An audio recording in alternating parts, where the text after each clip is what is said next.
Mga katambay, mga kababayan, si Kamanong po, nagbabalik po muli para po magkomento po sa inyo. Samahan niyo po inyong lingkod dito po sa Tambayan Makabayan.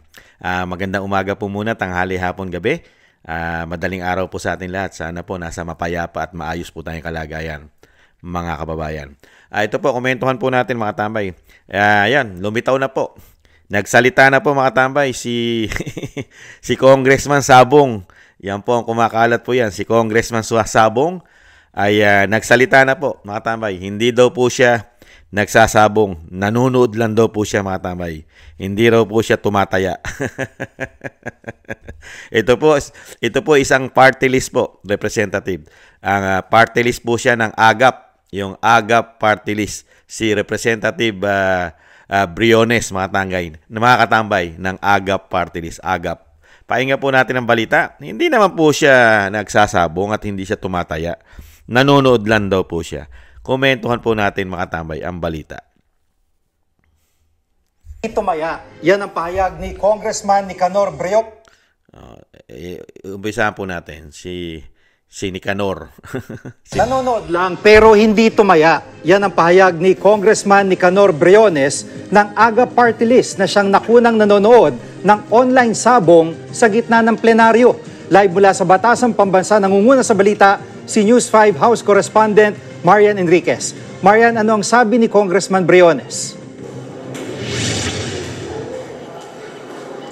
Jiggy, humarap nga sa amin itong si AGA Party List Representative Nicanor Briones na nakunan na habang nasa gitna ng sesyon na may hawak na cellphone at nanonood ng sabong. Giit niya, hindi raw siya nag-iisabong. Never daw siya nagsabong sa kanyang buhay ni wala nga raw siyang GCash o kahit na anong apps para dyan. Ang sabi po niya, meron lang daw ipinadala sa kanya yung kanyang pamangkin na video nung nagsasabong. Practice fight daw yan para sa isang derby at iniimbitahan siya na sumali para po sa tradisyonal nga na sabong sa kanilang lugar sa Batangas. Ayon nga kay Briones ay kahit kailan daw ay hindi raw siya nakita sa kahit na anong sabungan. Kaya tinatanggi niya itong aligasyon na siya po ay tumataya dito nga sa nakita sa video sa kanya. Ipinadala lang daw ito ng kanyang pamangkin doon sa Facebook Messenger para ipakita nga na magagaling daw itong mga manok na nandoon sa kanilang lugar. At ayon pa kay Briones, malamang daw ay baka parang sinasabotahe lang daw siya.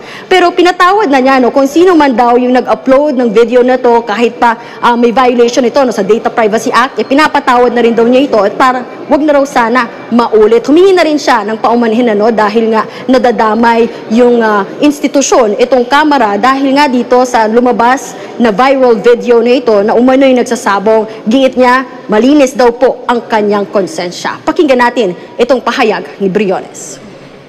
Dahil malinis ang konsensya ko, hindi naman ako nagsasabong. Ako hindi mo ako makikita sa kahit saan sabungan.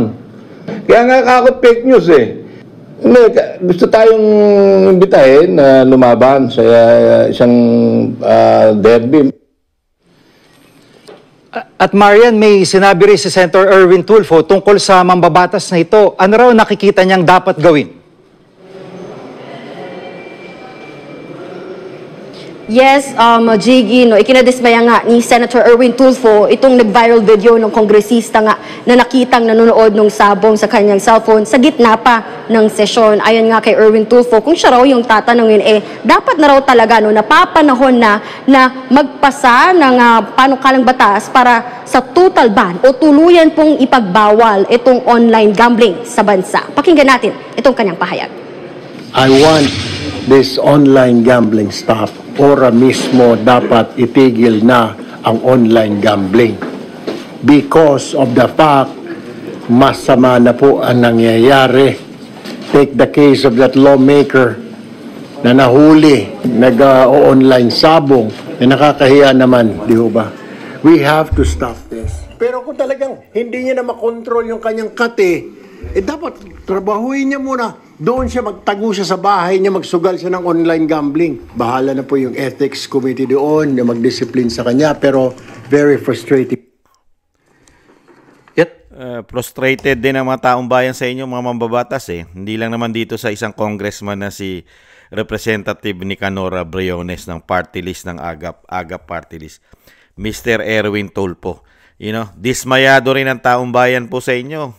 Senator Erwin Tulfo alias Aka. alias Irich Sylvester, mga tambay. Ito po si Erwin Tulfo. Napakalinis po ng pagkatao niyang tao na yan. Si Senator Erwin Tulfo alias Irich Sylvester, mga tambay. Ito po, komentuhan po natin, mga tambay. Ngayon po, bago po natin komentuhan po si Party List, ito pong si Senator Erwin Tulfo. Hiyang-hiya naman po tayo sa kanila. Yung mga gambling, online gambling daw. Dapat daw po wakasan na.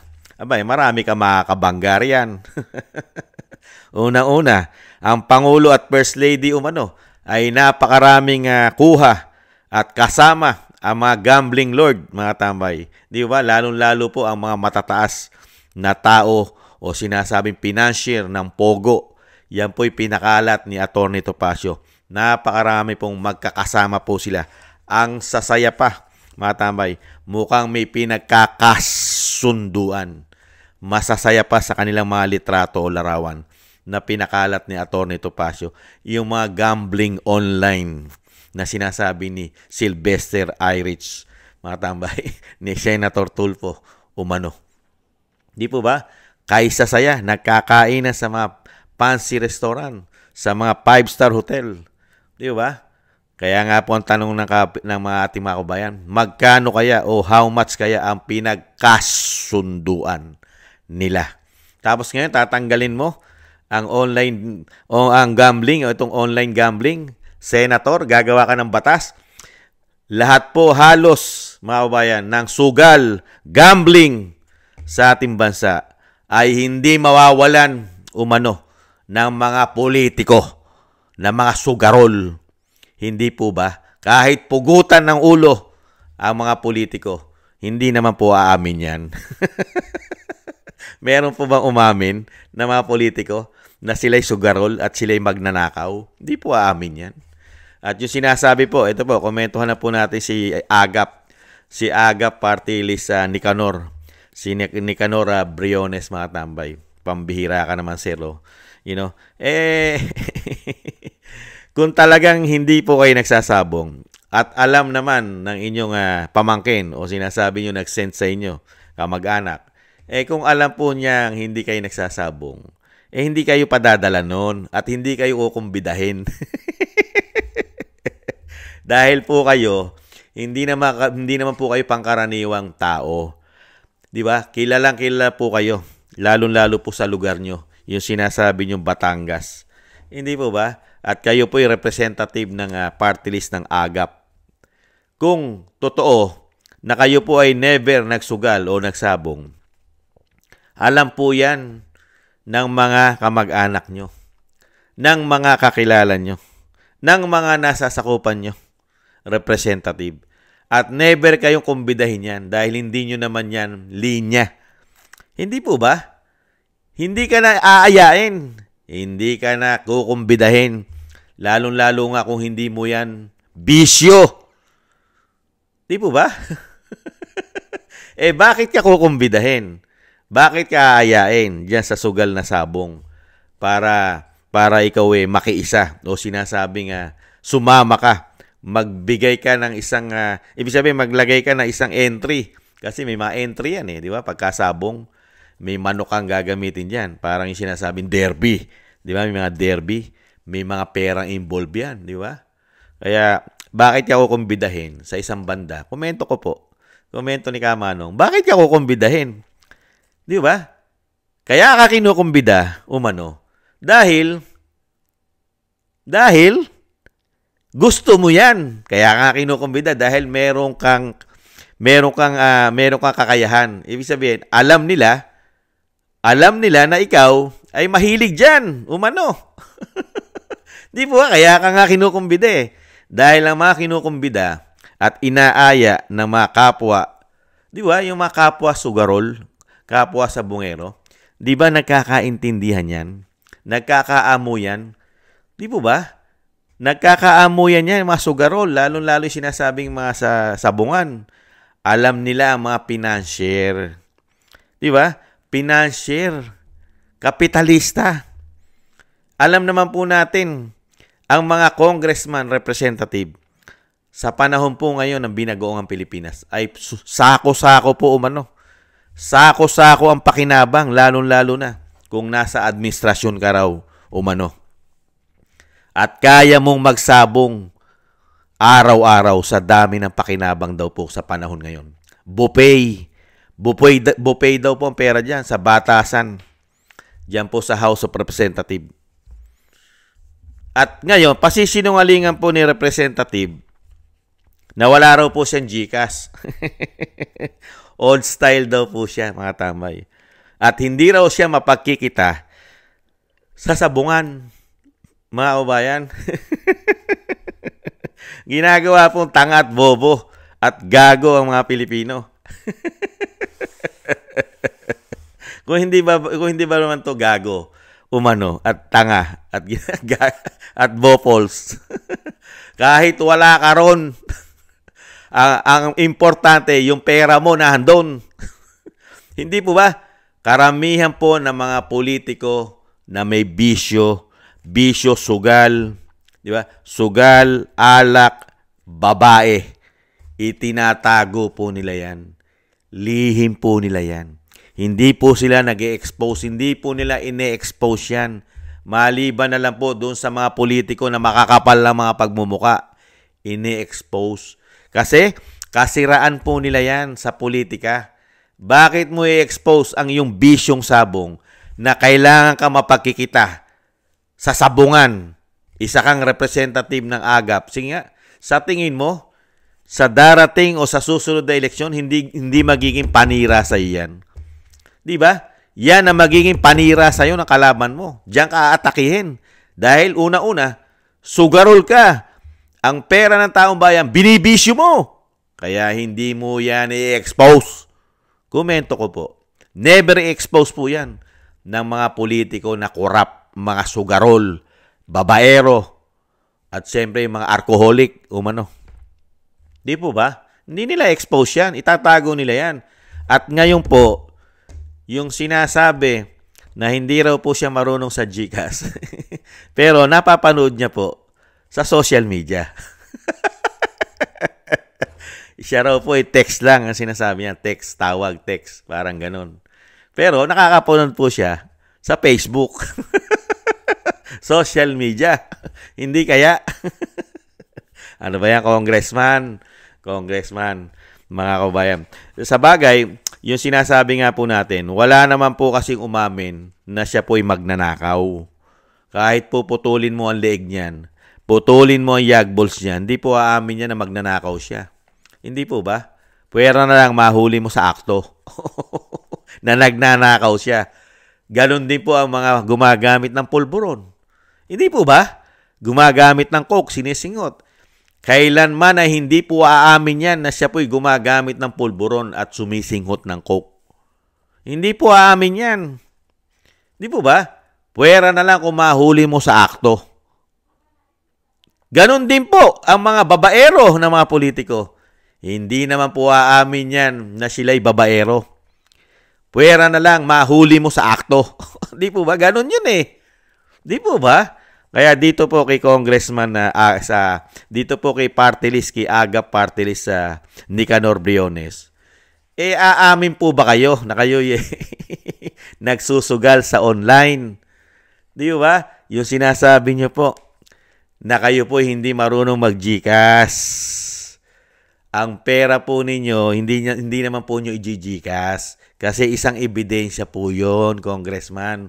Pagka lalo po nagkaroon ng investigasyon na masilip ang inyong pagsusugal at gumagamit kayo ng GCash sa sinasabi nyo na kayo wala nun, talaga namang hindi kayo mag-GCash. Kasi isa pong ebidensya yon sa mga politiko. Lalo-lalo na kung lagi kang milyon-milyon ng iyong gini-GCash. Hindi po ba? Ang pera ng mga politiko, mga tambay, una-una, hindi naman nila ilalagay yan sa bangko na pangalan nila. Lalong-lalo kung ang pera marungis, galing sa nakaw umano. Never po nila ilagay sa pangalan nila yan, ang pera na yan. Gagamit po ng mga dami yan. Hindi po ba? At ganun din po sa pagsusugal. Hindi po sila personal nagagamit po dyan ng cheque nila o GCash nila. Ang pagsusugal po ng mga korap at mga sugarol na politiko, lagi pong cash ang dala niyan. Cash. At meron po yan, tuta, aso. May aso po yan. Yung aso, yun na nagdadala ng pera umano na cash para doon sa mga pampusta. Pampusta sa mga manok nila. Hindi po ba? Kaya nga po pinanunood na lang ng iba. Pinanunood na lang po yung laban. Hindi naman po kami bobo tanga, Congressman. Yung pinanunood sa online sabong, kung yun ay mga manok nila, may posta na yon. Hindi po ba? Ngayon, hindi mo na kailangan pumunta ron. Papanuorin mo na lang online yung laban ng sabong. Yung laban ng manok mo, mapapanood mo na online kasi may online sabong na nga. Di ba? Paano ka makikita ngayon sa sabungan? Pinangangalagaan mo yung pagiging party list mo. Di po ba? Kaya nga po ngayon ang mga politiko, maluwag na po silang magsugal na hindi na po sila na-expose sa sabungan. Pwede na po silang hindi pumunta ng sabungan ngayon. Ang mga politikong sugarol, mga kababayan. Dahil pera na lang yung pinadadala nila sa sabungan. Pinanonood na lang nila sa cellphone nila yung laban ng mga manok nila. Hindi po ba? Technology. Tapos ngayon, sasabihin ng isang representative ng party list ng AGAP na hindi siya nakikita sa mga sabungan at never siya nagsabong, totoo naman yun. Hindi ka nakikita dahil hindi ka naman pupunta ron. Panonoorin mo na lang umano sa cellphone mo. Kaya nga lang mga tambay, napuntusan siya napuntusan siya. Siya po, nung mga panahon na yon ay may session. Nagtatrabaho po siya bilang representative o sinasabing party list ng AGAP. Ang trabaho po ba ng isang party list ng AGAP ay manood ng online sabong doon po sa Batasan, Pambansa, sa House of Representatives. Yung po ba ang trabaho ng isang congressman pagpapasok ka sa House of Representatives bilang ikaw ay representative ng party list? Ang trabaho po ba doon ay para manood ng sugal? Kaya po kayo napupuntusan dahil pwede mo naman yan panuorin sa bahay mo at sa sasakyan mo. Palibasa kasi, baka kasi live. Ayaw niyang mamiss yung fight nung kanya pong sinasabing sa kamag-anak niya pinadala. Lalong-lalo po kung live. Di ba parang live po yata yan mga online sabong, di ba? Yung mga derby na yan. Live po yata napapanood yan, di ba? Siyempre bilang congressman ka. Di ba? Tapos manok mo yun umano. Siyempre panunuorin mo yun, lalong-lalo na yung time ng laban ng manok mo ay yun na mismo yun. Di ba? Excited ka na mapanood mo yung manok mo na lumalaban, lalong-lalo na kung mananalo pa ito. Kahit pa ikaw ay nasa Batasan, Pambansa, kahit ikaw pa ay nasa session, di ba? Dahil nga, manok mo na yung lumalaban, saka yung nasa kongreso kasi, gawa na pera doon. Pipirma ka na lang doon umano sa mga proyekto. Hindi po ba, mga kabayan? Kaya binibilog lang po ang ulo ng naniniwala po rito kay AGAP Party List Nicanor Briones, mga tambay. Good luck na lang po sa inyo, sir. Ang maniniwala na lang po sa inyo, ang lelong nyong panot umano. Yan, ikwento nyo sa pagong, congressman, at naniniwala naman po sa inyo. Marami naman po maniniwala kay congressman. Una-una, yung mga bobo, tanga at nagpapaagagong mga Pilipino. At siyempre, ang maniniwala dyan, yung mga sugarol. Maunawaan po nila yan dahil sugarol Hindi po ba? At yung sinasabi nga po nating lelong niyang panot, 'di ba? At ikwento niya sa pagong, yan, maniniwala po sa kanya yan. Pero si Kamanong, hindi po maniniwala, mga kabayan. Kasi tumanda na po si Kamanong ng ganito, isang damukal na po na mga politiko ang sugarol umano. Magmula po sa barangay, sa barangay tanod, konsyal o kagawad ng barangay, kapitan, konsyal ng bayan, vice mayor, mayor, di ba? Vice governor, governor, at yung sinasabi po yung kasama ng mga gobernador, di ba? Yung ano ba tawag doon? Yung board member. Yan, napakarami. Congressman. Di po ba? Senador. Di ba? Na mahihilig po sa sugal. Yung iba, hindi naman po sugal ang hilig. Yung sinasabi nga natin, babae. Yung iba naman po, pulburon, coke, saka tawas. Yan ang mga hilig po ng mga politiko. Yan ang mga hilig ng mga politiko dahil sobra-sobra po kasi pera nila. Kaya po naghahanap po sila ng happiness.